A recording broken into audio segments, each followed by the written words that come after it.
Chapter 20 The Dainty China Country.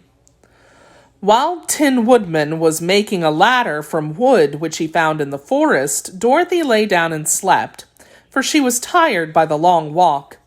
The lion also curled himself up to sleep, and Toto lay beside him.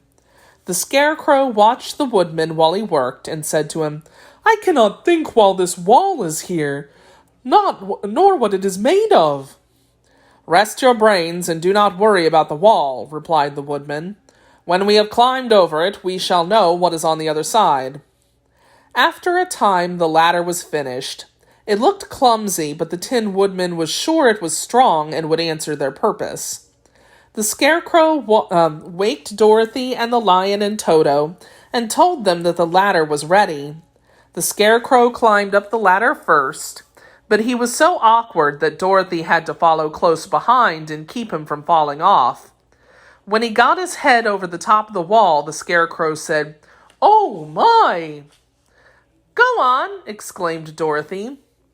So the Scarecrow climbed farther up and sat down on the top of the wall, and Dorothy put her head over and cried, "Oh, my!" just as the Scarecrow had done.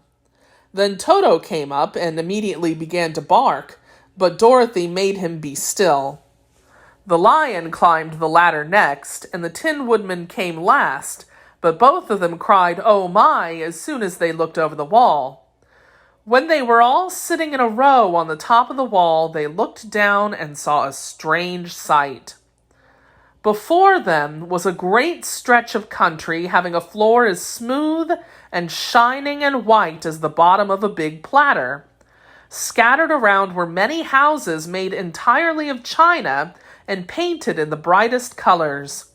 These houses were quite small, the biggest of them reaching only as high as Dorothy's waist. There were also pretty little barns with china fences around them, and many cows and sheep and horses and pigs and chickens, all made of china, were standing about in groups. But the strangest of all were the people who lived in this odd country. There were milkmaids and shepherdesses with brightly colored bodices and golden spots all over their gowns, and princesses with most gorgeous frocks of silver and gold and purple, and shepherds dressed in knee breeches with pink and yellow and blue stripes down them, and golden buckles on their shoes, and princes with jeweled crowns upon their heads, wearing ermine robes and satin doublets, and funny clouds in ruffled gowns with round red spots upon their cheeks and tall pointed caps. And strangest of all, these people were all made of china, even to their clothes, and were so small that the tallest of them was no higher than Dorothy's knee. No one did so much as look at the travelers at first, except one little purple china dog with an extra large head, which came to the wall and barked at them in a tiny voice, afterward running away again. "How shall we get down?" asked Dorothy. They found the ladder so heavy they could not pull it up, so the Scarecrow fell off the wall and the others jumped down upon him so that the hard floor would not hurt their feet. Of course, they took pains not to light on his head and get the pins in their feet. When they were all safely down, they picked up the Scarecrow, whose body was quite flattened out, and patted his straw into shape again. "We must cross this strange place in order to get to the other side," said Dorothy, "for it would be unwise for us to go any other way except due south." They began walking through the country of the China people, and the first thing they came to was a China milkmaid milking a China cow. As they drew near, the cow suddenly gave a kick and kicked over the stool, the pail, and even the milkmaid herself, and all fell on the china ground with a great clatter. Dorothy was shocked to see that the cow had broken her leg off, and that the pail was lying in several small pieces, while the poor milkmaid had a nick in her left elbow. "There!" cried the milkmaid angrily. "See what you have done! My cow has broken her leg, and I must take her to the mender's shop and have it glued on again. What do you mean by coming here and frightening my cow?" I'm very sorry, returned Dorothy. Please forgive us. But the pretty milkmaid was much too vexed to make any answer. She picked up the legs sulkily and led her cow away, the poor animal limping on 3 legs.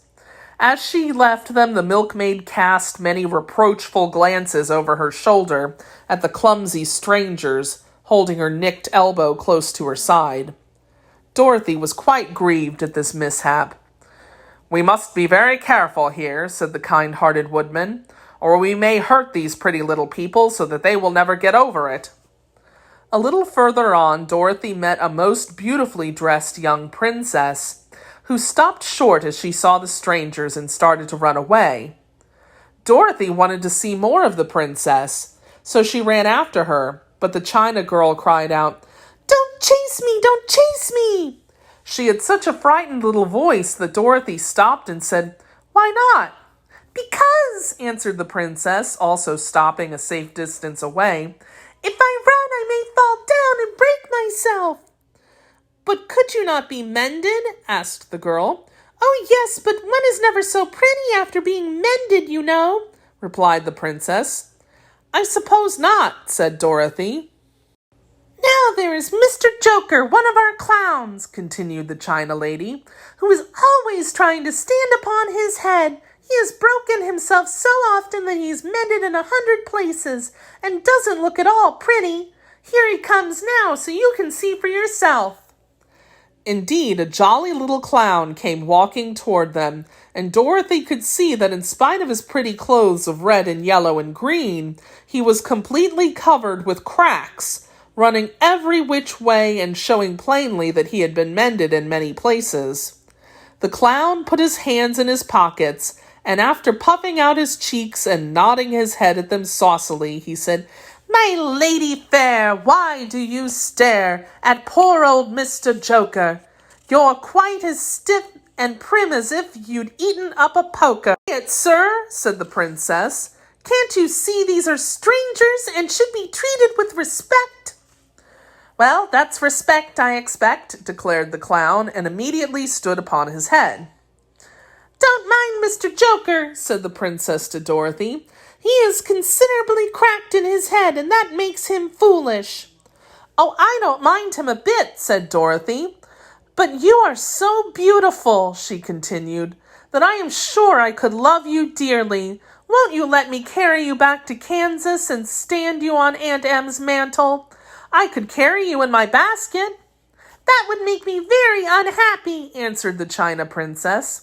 "You see, here in our country we live contentedly and can talk and move around as we please. But whenever any of us are taken away, our joints at once stiffen, and we can only stand straight and look pretty. Of course, that is all that is expected of us when we are on mantels and cabinets and drawing-room tables, but our lives are much pleasanter here in our own country." "I would not make you unhappy for all the world," exclaimed Dorothy, "so I'll just say goodbye." "Goodbye," replied the princess. They walked carefully through the China country. The little animals and all the people scampered out of their way, fearing the strangers would break them, and after an hour or so the travelers reached the other side of the country and came to another China wall. It was not so high as the first, however, and by standing upon the lion's back, they all managed to scramble up to the top. Then the lion gathered his legs underneath him and jumped on the wall, but as soon as he jumped, he upset a China church with his tail and smashed it all to pieces. "That was too bad," said Dorothy, "but really I think we were lucky in not doing these little people more harm than breaking a cow's leg in a church. They are all so brittle." "They are indeed," said the Scarecrow, "and I am thankful I am made of straw and cannot be easily damaged. There are worse things in the world than being a scarecrow."